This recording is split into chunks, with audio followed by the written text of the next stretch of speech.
جب یہ ہوں گے تو پھر اس کی سپرم کی پروڈکشن ہوا کرتی ہے. تو لہٰذا ہمیں پیرنٹس سے گزارش یہ ہے کہ جب ان کے یہاں بچہ پیدا ہو جائے تو وہ دیکھیں اگر یہ گولیاں تھیلی میں نہیں آئیں تو فوری طور پر ڈاکٹر سے کنسلٹ کریں. بعض صورتوں میں کچھ ایکسرسائز ایسی ہوتی ہیں کہ یہ گولیاں تھیلی میں آ جاتی ہیں اور بعض صورتوں میں آپریشن کی بھی ضرورت پڑ جاتی ہے. تو اسی ضمن میں ایک اور چیز عرض کرتا چلوں یہاں پر. اسی مرض سے ریلیٹڈ ایک مرض ہے جس کو ہم کہتے ہیں ٹوسٹ ٹیسٹیکل. ٹوسٹ ٹیسٹیکل کا مطلب یہ ہوتا ہے کہ اس چیز کو سمجھیں کہ جس وقت بچہ پیدا ہوتا ہے یہ ٹیسٹیز یہاں گالیوں میں آ جاتے ہیں تو یہ جو وینز ہیں یہ قدرتی طور پر آٹومیٹکلی شرنک ہو جاتی ہیں. اس کا مطلب یہ ہوتا ہے یہاں سے شرنک ہو جاتی ہیں, وہ راستہ تنگ ہو جاتا ہے جس راستے سے یہ ٹیسٹیز نیچے آئے ہوتے ہیں, اس لیے اس کے واپس جانے کا امکان ختم ہو جاتا ہے. لیکن بعض صورتوں میں یہ ہوتا ہے کہ یہ وینز یہاں سے شرنک نہیں کرتی, یہ جگہ ویسے ہی کی ویسے اوپن ہی رہتی ہے, اور بعض صورتوں میں یہ گولیاں کبھی یہاں پر آ جاتی ہیں, کبھی یہاں پر آ جاتی ہیں, کبھی یہاں پر, یعنی کہ ایک جگہ سے اپنی جگہ تبدیل کرتی رہتی ہیں. تو ایسے مرض کو ہم اپنا ٹوسٹ ٹیسٹیکل بھی ہم کہتے ہیں.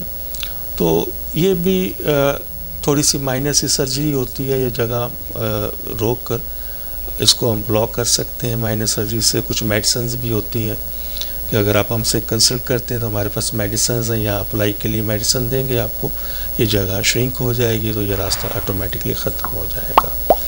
تو بس یہ نقطہ سمجھانا ضرور تھا اس انداز میں کہ چیز سمجھیے گا کہ جب تک آپ کی یہ گولیاں اس تھیلی میں نہیں ہوں گی سپرم کی پروڈکشن کبھی بھی شروع نہیں ہو سکتی.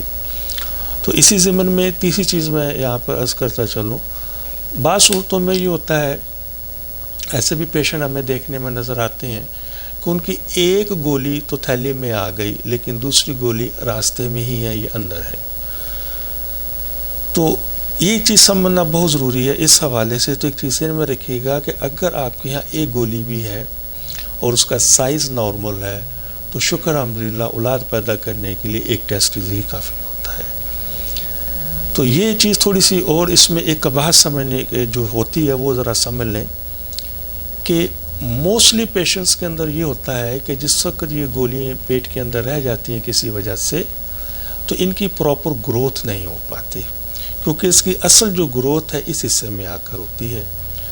تو اس لیے کوشش کریں, پیرنٹس سے گزارش ہے کہ اگر ان کے بچے کے ہاں یہ گولیاں اندر ہی رہ گئی ہیں تو فوری طور پر آپ اپنے معالج سے کنسلٹ کریں, کو وہ ایکسرسائز بتائے, وہ طریقہ بتائے, یہ گولیاں واپس آئیں.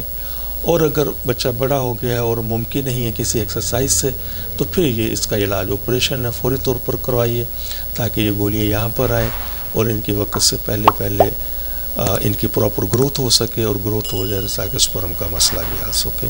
تو امید رکھتا ہوں کہ یہ چیز بھی آپ نے سمجھ لی ہوگی, اور یہ بھی چیز ہم فزیکل ایگزام سے بھی ہم دیکھ سکتے ہیں اور الٹرا ساؤنڈ کے ساتھ اس کو ہم تفصیل کے ساتھ دیکھ سکتے ہیں. جی محترم ناظرین,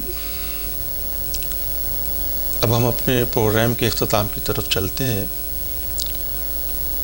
یقیناً میں نے کوشش کی ہے اس مختصر وقت کے اندر بہت ساری چیزوں کو زیر بحث لا سکوں اور آپ تک اپنے علم اور تجربے اور ایکسپیرینس کو سامنے رکھ سکوں, اور امید کرتا ہوں کہ آپ نے ان تمام باتوں کو سنا ہوگا, سمجھا ہوگا, اور اس امید کے ساتھ کہ انشاءاللہ آپ عمل بھی کریں گے. میرا یہ پروگرام بنانے کا قطعی یہ کوئی مقصد نہیں ہے کہ آپ مجھ سے ہی رابطہ کریں. میرا مقصد صرف اتنا سا ہے کہ میں صحیح معلومات آپ تک پہنچا سکوں اور آپ کا قیمتی وقت اور قیمتی سرمایہ آپ کا ضائع ہونے سے بچ سکے. تو اس لیے میں دوبارہ ریپیٹ کر دوں, 2-3 گزارشات ہیں. ایک تو یہ ہے کہ میرے اس پروگرام کو سبسکرائب آپ کریں اور ان لوگوں تک ضرور پروگرام یہ پہنچائیں جو کسی بھی وجہ سے اولاد سے محروم ہیں. اور اسی پروگرامز کے اندر ویسے میں نے عرض کیا کہ بہت بڑا وسیع یہ ایک مضمون ہے, زندگی گزر جائے ہم اس کو کلوز نہیں کر سکتے, مکمل نہیں کر سکتے, لیکن کوشش کی ہے میں نے کہ چیدہ جتنی بھی چیزیں ہیں کچھ تفصیل کے ساتھ میں نے بات کی ہے, کچھ چیزوں کو میں نے مختصر ڈسکشن کی ہے. وقت کا خیال رکھنا ہوتا ہے، تو بہرحال میرے ٹیلی فون نمبرز موجود ہیں، ای میل ایڈریس موجود ہے، آپ رابطہ کر سکتے ہیں مجھ سے اگر کوئی تشنگی آپ کے ذہن میں ہو۔ تو وہ لوگ جو ایپاگونیڈزم کے حوالے سے ہیں، یہ بھی میں وضاحت کرتا چلوں کہ ایپاگونیڈزم مردوں میں بھی ہوتا ہے اور ایپاگونیڈزم عورتوں میں بھی ہوتا ہے۔ تو انشاءاللہ وہ جس وقت میں فیمیل کی طرف آؤں گا اس میں تفصیل سے بات کروں گا، تو پورے اعتماد کے ساتھ آپ ہم سے رابطہ کر سکتے ہیں۔ ایک مرض رہ گیا تھا جس کو میں نے ابھی تک ڈسکشن نہیں کی، وہ ہے کلینفلٹر۔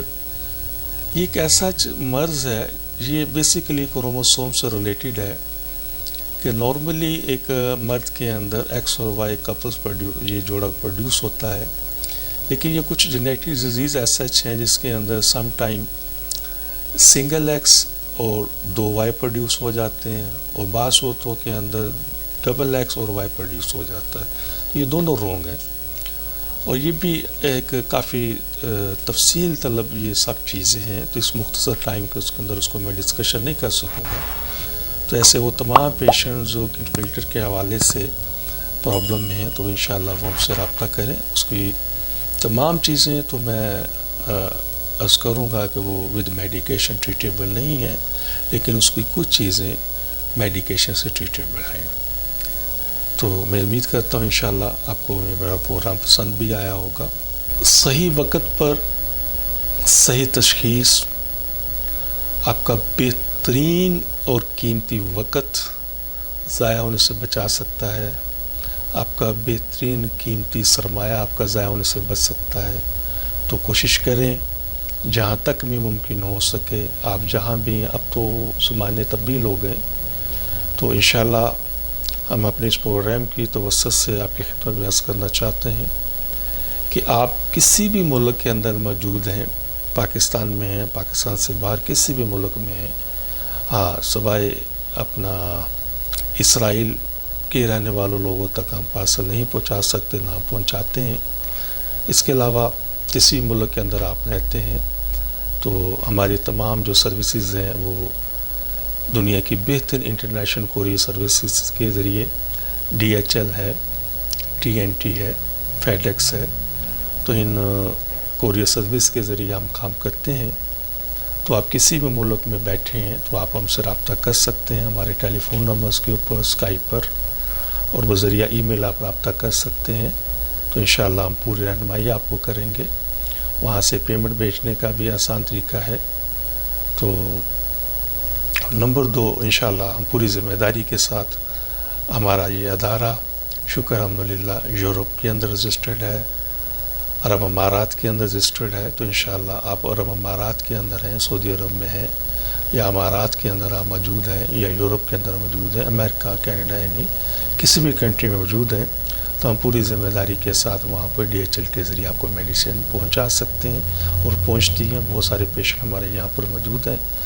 تو بس گزارش یہی ہے کہ اگر 2 چیزیں ہیں سمجھنے کے لیے، کہ اگر 6 ماہ کا عرصہ گزر چکا ہے اور آپ کے یہاں اولاد نہیں ہوئی، تو کوشش کریں آپ سب سے پہلے اپنا ٹیسٹ کروائیے، اور ٹیسٹ کروانے کے بعد اگر خدا نخواستہ ایزوسپرمیا ہے یا اسپرم سے ریلیٹڈ کوئی بھی آپ کو ایشوز ہیں، تو فوراً آپ الٹرا ساؤنڈ کی طرف آپ جائیں، تاکہ آپ کا قیمتی وقت ضائع ہونے سے بچ سکے۔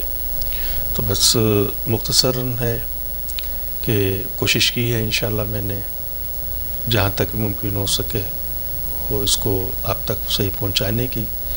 تو انشاءاللہ العزیز میں باقی جو ایشوز ہیں فیمیل کی حوالے سے، وہ انشاءاللہ اپنے پروگرام 2 کے اندر انشاءاللہ میں ڈسکشن کروں گا، اور اپنے تیسرے پروگرام کے اندر ان پیشنٹس کے مسائل کو میں انشاءاللہ زیر بحث لاؤں گا کہ جس کو میڈیکل میں ہم کہتے ہیں ان ایکسپلین انفرٹیلٹی، کہ ڈاکٹرز کی رائے میں موجود یہ ہوتا ہے کہ یہ پیشنٹ جو کپلز ہیں ان کی تمام رپورٹ نارمل ہیں، اور یہ گھر بیٹھے، اور عموماً 8-10 سال انہیں بیٹھے ہوتے اور اولاد نہیں ہوتی۔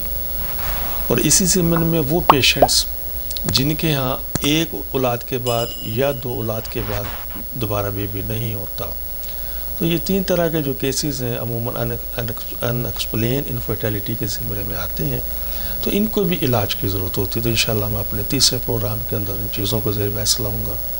اپنے چوتھے پروگرامز کے اندر میں سیکس سے ریلیٹڈ، میل سیکس سے ریلیٹڈ انشاءاللہ ڈسکشن کروں گا. فیمیل سیکس میں بھی ایشوز آتے ہیں، وہ بھی انشاءاللہ آپ کو میں بتاؤں گا. اور اپنے 5ویں پروگرام کے اندر انشاءاللہ جس میں اولاد نرینہ کے حوالے سے انشاءاللہ آپ کو میں تفصیل سے بتاؤں گا یہ کیا چیزیں ہیں. تو اسی کے ساتھ حکیم دلشاد حسین کو اجازت دیجیے. اپنا اور اپنوں کا بہت زیادہ خیال رکھیں، اور میں آپ کے لیے دعا گو ہوں. آپ میرے لیے دعا کیجیے گا، اور ان دعاؤں کے ساتھ مجھے اجازت دیجیے. اللہ حافظ. پاکستان زندہ باد. السلام علیکم. ہمارے اس چینل کو سبسکرائب کریں، لائک کریں، شیئر کریں، بیل آئیکن گھنٹی کے بٹن کو پریس کریں تاکہ ہماری تمام آنے والی ویڈیوز آپ تک آسانی سے پہنچ سکیں.